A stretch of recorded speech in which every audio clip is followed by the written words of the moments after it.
entire section. 14th of February, Rabbi Levitt, Pele Yoetz. Sorry for the interruption.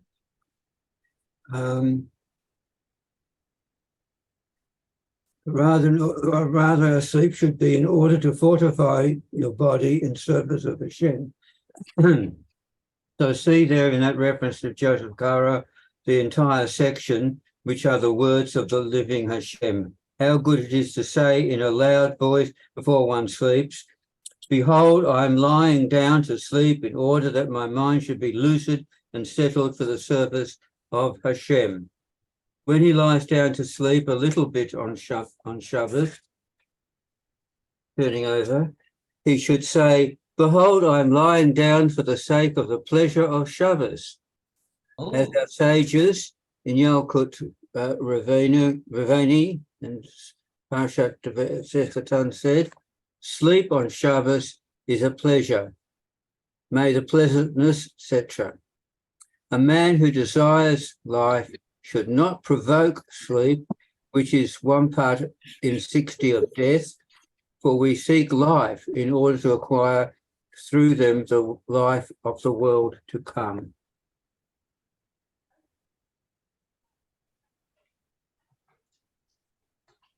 Okay, so this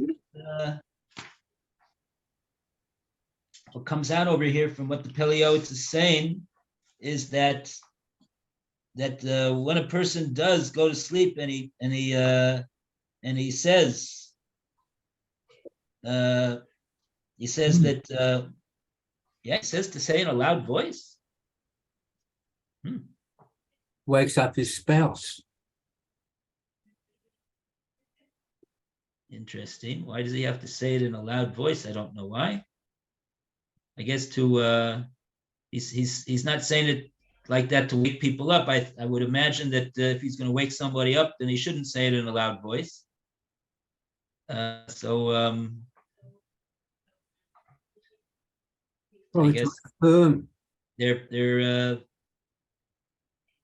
his wife is up. It's not waking her up, and so therefore he should say in a loud voice to fortify himself in his intention that this is the focus on this part of the of this part of the avoda. That the reason that he's going to sleep now is not simply because it's a great pleasure to sleep and it's pleasurable for his body. It's very geschmack, but rather the reason why he's doing so is he'll be able to wake up on time tomorrow morning and daven chakris and serve Hashem with Kriya Shema and Tefillah. So if he does that, the Pele Yoetz didn't say this, but my teachers have taught me that really this transforms what would appear to be a act of rishus. A person's allowed to sleep when he's tired, right? He's allowed to sleep. He's allowed to sleep. He can't learn Torah anymore. He can't do mitzvahs anymore. He's tired. He's got to go to sleep. And if he does so with the intention that he's gonna, like we said, so that transforms this act of sleep, how long it is, 6 hours, 7 hours, whatever it is, into 7 hours of mitzvah.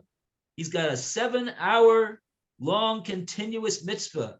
Wow, that's incredible. He's also advertising what he's doing. He's also making everybody else in the place aware. Oh, is that the reason why he's saying it in a loud voice? One of the reasons. Tell everybody else what he's doing? I think so. I think that would be one of the reasons, not the reason. Well, what would be the person? Why does everybody else need to know what his intentions are? So that they could have the same intentions, learn from him.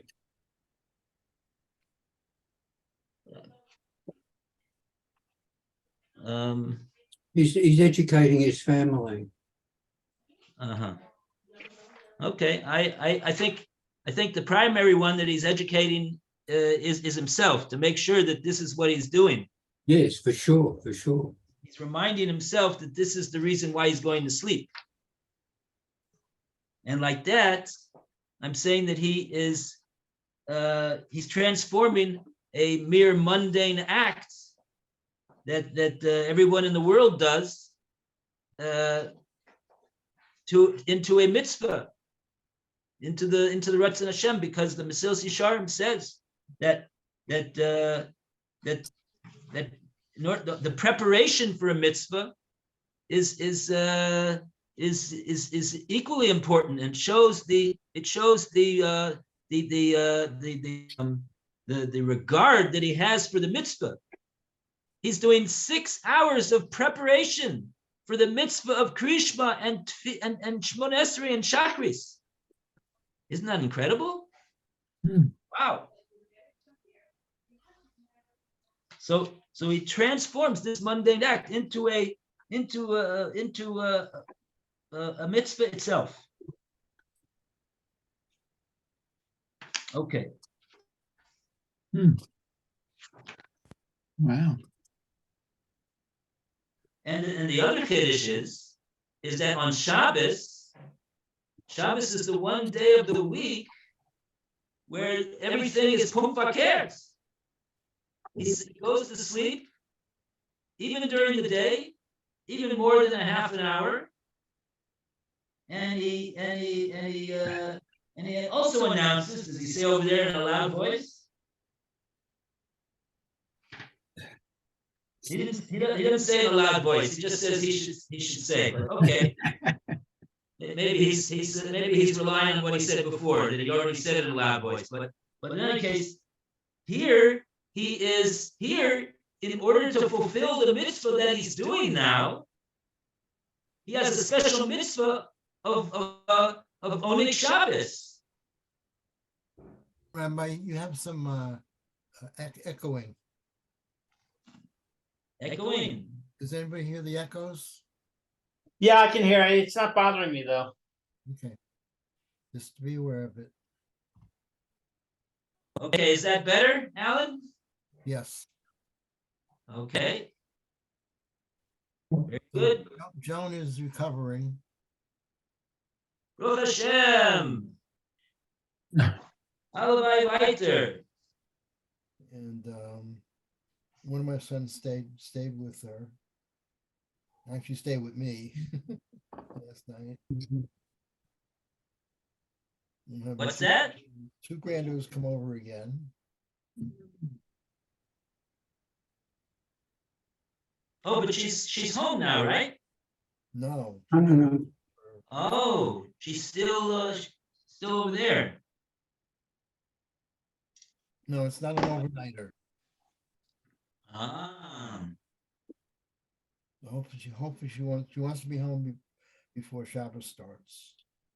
Amazing. Hashem. I think she has to do rehabilitation.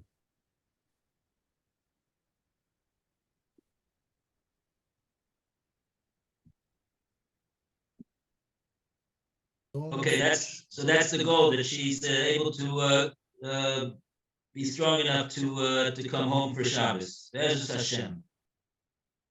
Very good. Okay, refuah shlema. That's not Hashem. Thank you. Oh, right. For Yehudas Bas Shoshana.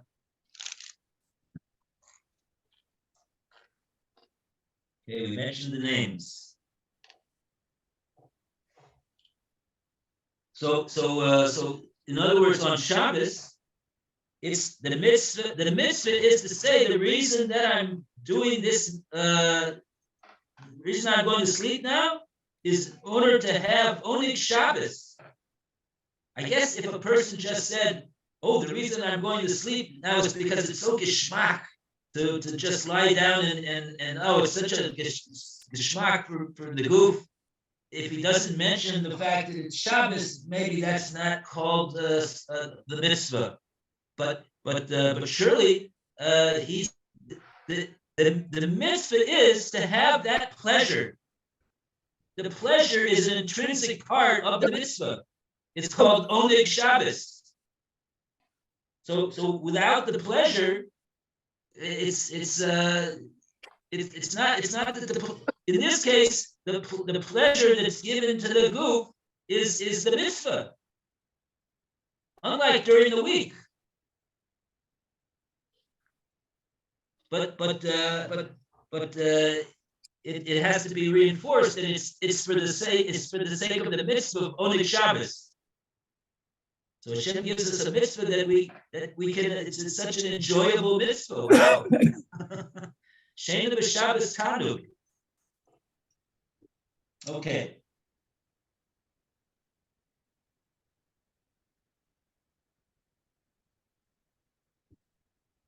Okay, very good. And this last thing that he says over here, Mi ha'isha chafetz chaim lo yigore v'sheina she'echad mishishi mimisa.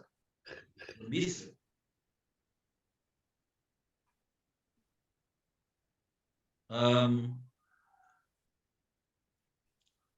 don't know what this has to do with what he was saying in this paragraph. Maybe he means to say one shouldn't like Yigora. I'm just reading the Hebrew. The word Yigora it means like to incite and arouse and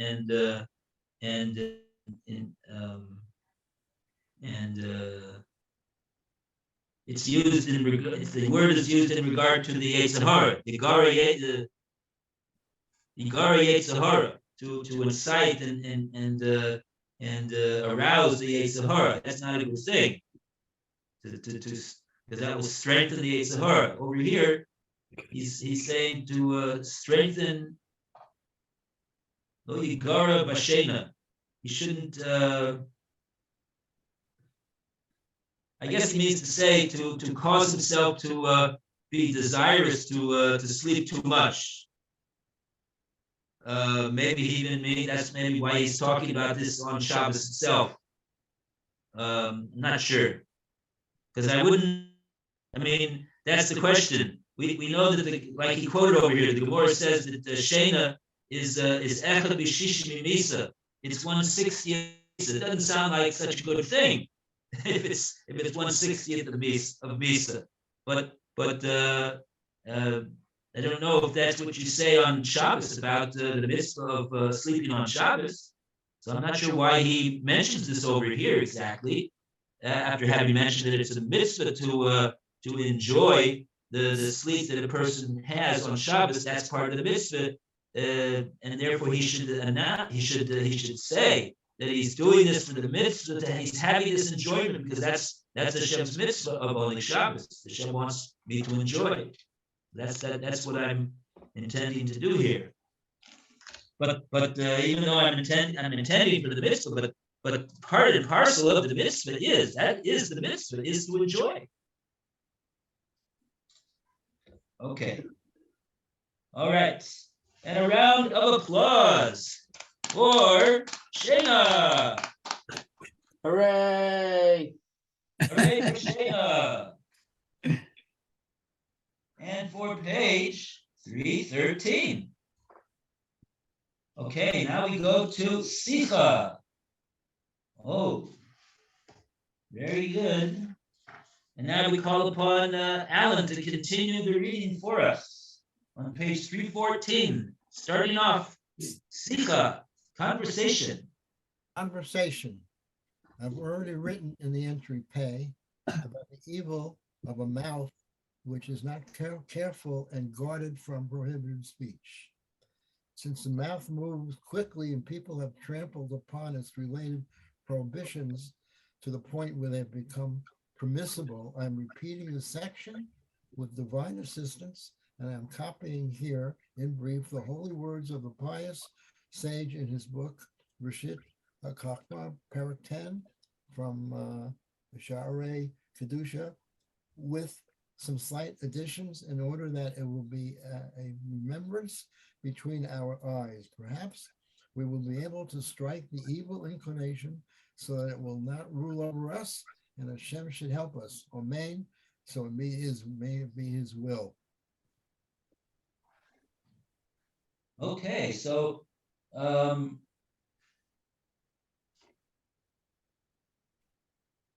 here we go again. We have speech, and there's types of speech that are prohibited, and there's types of speech. Okay, that's what he spoke about so far, and therefore we have to be careful not to engage in prohibited speech to the point where he says it becomes permissible. Okay, so so now he is going to he's copying over here the following words that he's going to right now say are the words of the Reshis Chachma, from the Sefer Reshis Chachma, from Shari Kedusha. Okay, so now we go to Mayor to continue. So let's see, we're on 314. Pardon? We'll start from maybe do just do maybe do 5 of these, and then we'll give it to the next person to continue from there. Very good. No problem. So number 1, speech corresponds to the last hey of the holy name of Hashem, and it is the face of man on the holy throne. From Yecheskel. 2, it is written in Mishlei, a person who has faithful spirit conceals a matter. This means that a person should be strong in his spirit so as not to expose it in a place which is not proper. Okay, number 3, a person's soul will fly back and forth like a stone in a slingshot for words that are spoken in vain. Number 4, words that are not holy ascend to the outer shell and build vain structures. They are vain and misdirected objects. His soul will ascend there after his death. And number 5, it is proper for a person to sanctify his mouth in order that the matter of holiness should not emerge from a blemished vessel, which the Holy One, blessed be he, has not allowed, since he is blemished. And the verse in Vayikra says, anyone who has a blemish should not approach. So what does it mean, the face of man on the holy throne on number 1? Yeah, a dibur who connected hey aleph achrona sheb'shem. I have to go to Yeheskel for that one.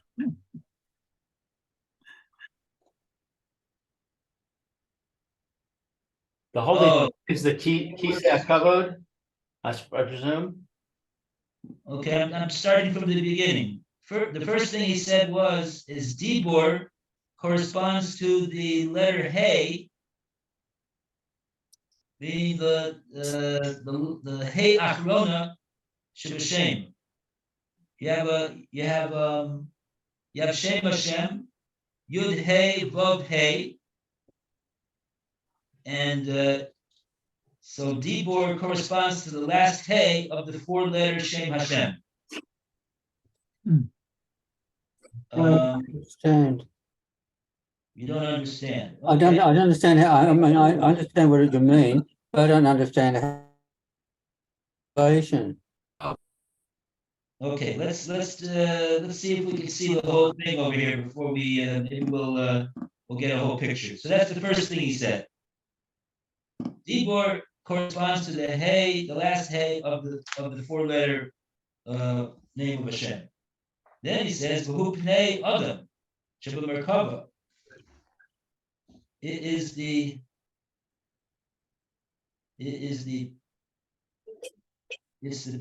Adam of the Merkava. Okay, so you have to know about the Merkava and all the different panim that there are. One of them is of an Adam. So Merkava means chariot, right? Yeah. So holy throne is actually not a correct translation. Well, let's see what he says next. Ksiv, it says the pasuk in Mishlei. Oh, 1 second. Oh, that's already the second thing. Right. Okay, so why did he mention the holy throne?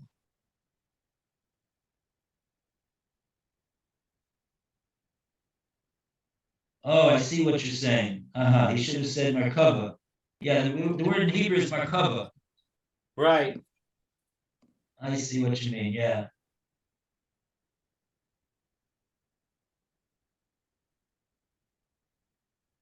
So it says, take a look in Yecheskel, the beginning, the 26th pasuk, which, by the way, everybody knows is the gematria of Shem Hashem, 26. Hmm.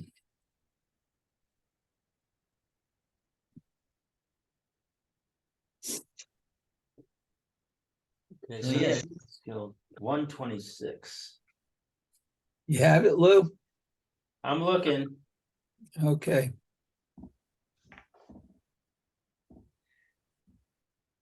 Merkava.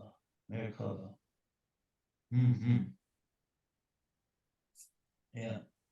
Okay, I have it. You want me to read it? Okay. Okay, so it's 126 in Yehezkel.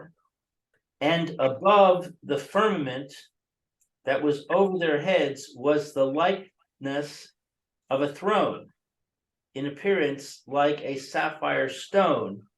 And upon the likeness of the throne was the likeness as the appearance of a man above upon it. So let's see what the Hebrew says. Kaf Vav.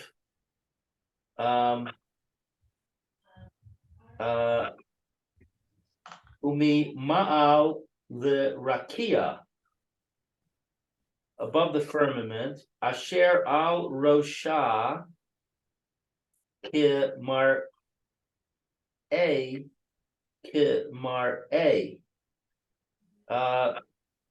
was like the likeness, Evan Sapir Damus. I don't see the word for throne here. Kisei va'al damus hakisei damus. So that's a throne. Kisei is a throne. Yeah. Kimar a Adam. That's the likeness of a man. Alav Mala. Above it.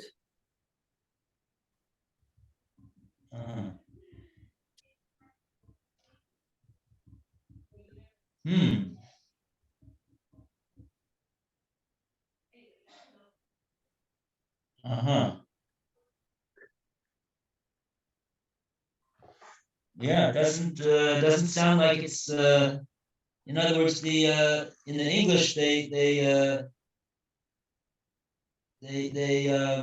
what in the English is that they're explaining that this Pnei Adam, it's kind of hard to understand what the how the translation is going according to the words of the Pele Yoetz in the Hebrew. It seems like the translation is saying it seems like the translation is saying that the Pnei Adam is on the Kisei, but it's not on the Merkava. And it even quotes this pasuk in Yechezkel, which seems to support that view that the face of man, the Pnei Adam, that the Pele Yoetz in the Hebrew is quoting, is referring to the Demus. Demus is the image, the visage, the face, which is of a man on the Kisei. Right, So, right. Yeah, that's what it seems to me. But it's really just a description. It's not telling us anything about what these things mean. right, but so even though we don't understand the depths of the connection between speech and the kisei or the merkaba, whichever one it is, but we do hear from that, and in fact it corresponds to one of the letters of the Shem Hashem. We do, without understanding really fully, but we should hear that speech is not a mundane, simply an ordinary mundane matter. It's something that reaches very, very high in the highest spiritual places of the universe. And that's the so that's going to give us a whole new perspective in what speech is all about. Okay.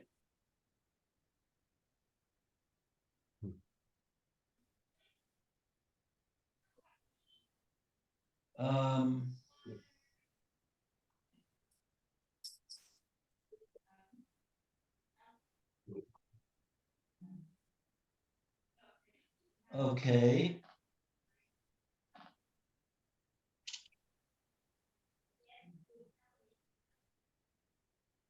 Right.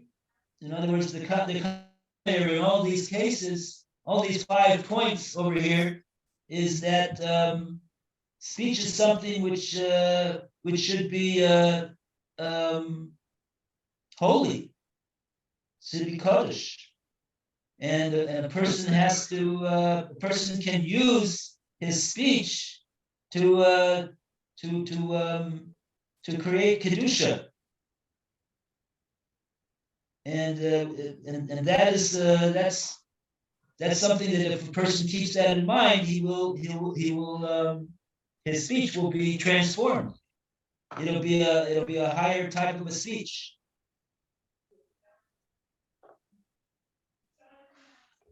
Okay. How do I get the time on the bottom of my computer over here? I'm sorry, how do you get what? How come I don't have it? Have what the time is on the bottom of my right hand side of my computer? Go up to the top right hand corner where it says view.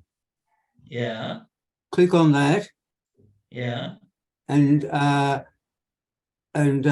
out of full screen.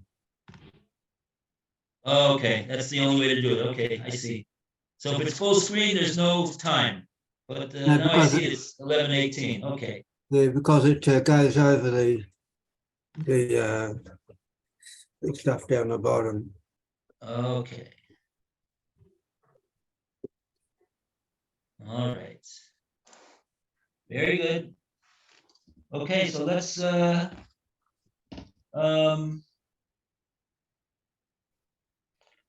this second point is a bit is intriguing. I'd like to take a look and see what this is all about. A person What's that? Mishlei. Mishlei 11:13. 11:13. Okay. Let's take a look.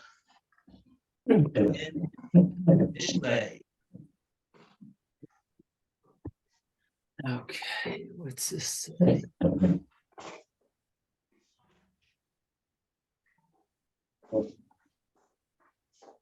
Oh, yes. It's like 11:13. you say Proverbs 15. Entails.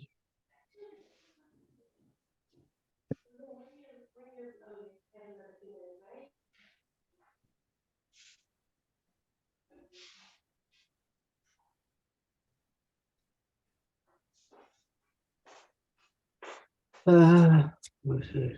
Boy, mine's a lot, seems a lot different than this. 11:13. Well, Okay. Mishlei 11:13. Oh, there it is. It's the last part of, the second part of it. One who is trustworthy in spirit conceals the matter. Okay. Very good. In other words, the first part of the pasuk we were very familiar with. Tolet Rochel Begal Sod. Someone who goes as a Rochel, as a peddler. He's peddling all sorts of words of that he heard from Begal Sod. He reveals private and secret matters. So it's not. So therefore, the pasuk is showcasing the genus, the impropriety of doing such a thing. But God is so revealing secrets that are not supposed to be revealed. But Neman, a person who is Neman, he lives with Emunah. He's a faithful individual. Ruach, Neman Ruach. His spirit is a spirit of Emunah. Machaseh Davar. He conceals the matter. He does not reveal the secrets.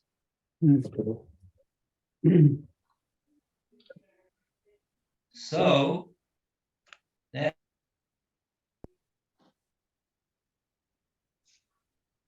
the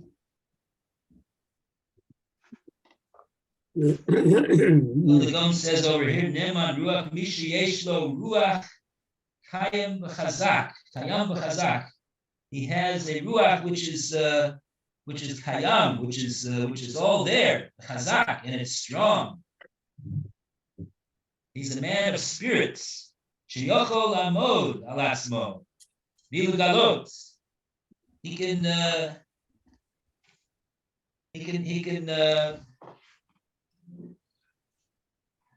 stand on his principle of not revealing something that has been confided in him. Machaseh Davar. So he hides the matter. What is the matter that he's talking about that he's hiding? Afilu davar nigle ve'eno sod, eno megale.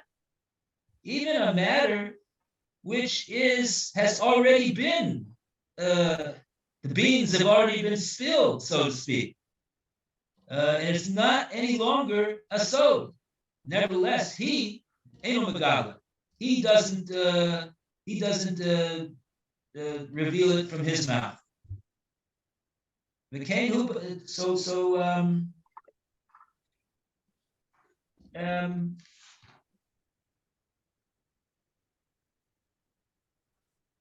In other words, in matters of not in matters of Torah, because then the Vilna Gaon goes ahead and says "V'keinu b'Torah," and this is also the way in matters of Torah as well. So beforehand, we were talking about matters not involved in the teaching or the learning of Torah. Now we're talking about teaching and learning Torah. Is it also proper to conceal certain matters? Says the Vilna Gaon, "Shapagales sodos haTorah uholik rachil." Aval neman ruach mechaseh. Afilu davar shehu nikra davar. Kamash nemar maskil al davar yimsa toy. Gafel pikein eno megala el lamisha ru'ui lazeh. Okay, this is the point. The point is that why is it that we learn Torah? The Gemara in Bracha says, "Tachlis Torah tshuva masim tovim." Tachlis chachma, which is Torah. What is chachma if not Torah? That's what Torah is. It's chachma. What's the tachlis of it? What's the aim and the objective of it? Tshuva umasim tovim. Its intent is to get a person to transform himself and improve himself and increase his spiritual side and to do acts of goodness. And so, therefore, when it comes to revealing certain aspects of Torah, which will not bring that out in an individual, because that particular individual is not fitting to hear those words of Torah. He's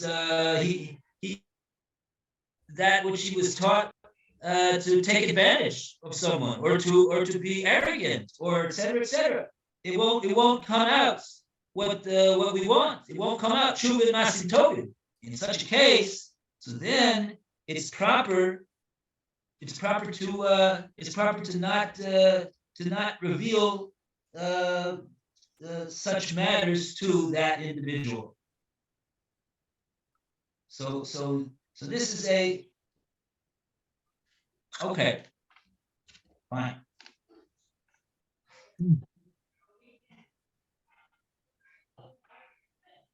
Okay, so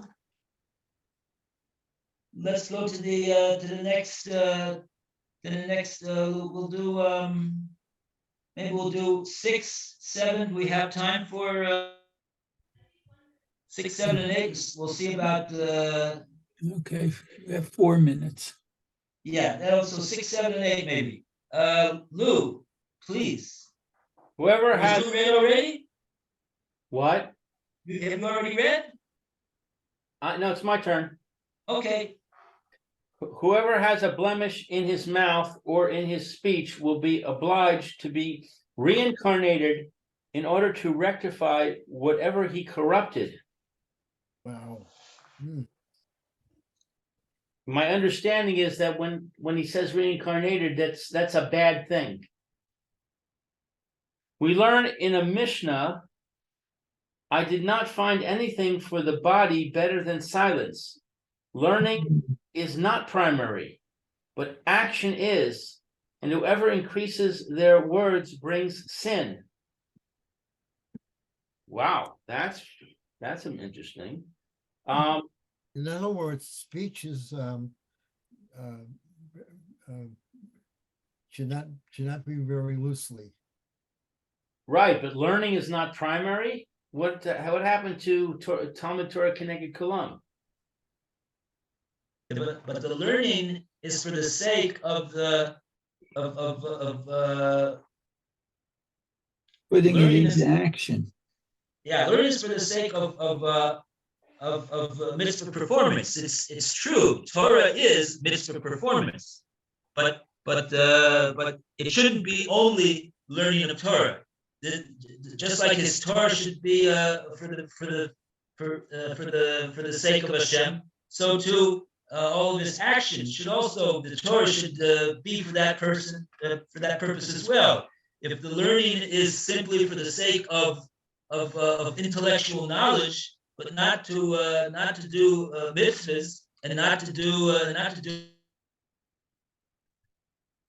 that's not the point of of learning. Right. The sages declared, Rebbe Yitzchak said, what is the profession of man in this world? He should make himself like a man who cannot speak. The explanation is that just as through a profession a man finds life, so too through silence. Every breath that a man breathes diminishes his life, and through silence he will find life.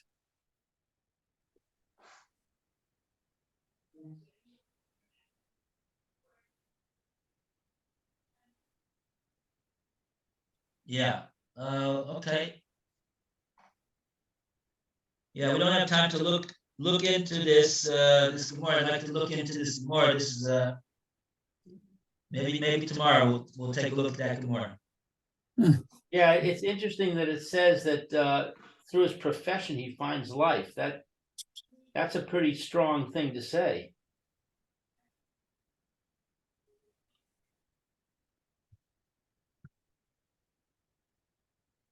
Just as through a profession a man finds life, so too through silence. Yeah, because Rabbi Yitzchak used the expression profession. What's the man's profession? So he says that his profession is to make himself like someone who cannot speak. That's his profession. So what? So Pele is explaining why did he say profession? Because we associate profession with that's what gives the person his ability to live and exist. He needs to have a profession to do in order to find life. So really, what gives him true life in this world and also in the next is, he says, is being silent in the situations where obviously where it's appropriate. Right. Right. Okay. All the best. Okay. Have a good day, everyone. You too, Mayor. Thank you. Here. Have a great day, Mayor. Okay.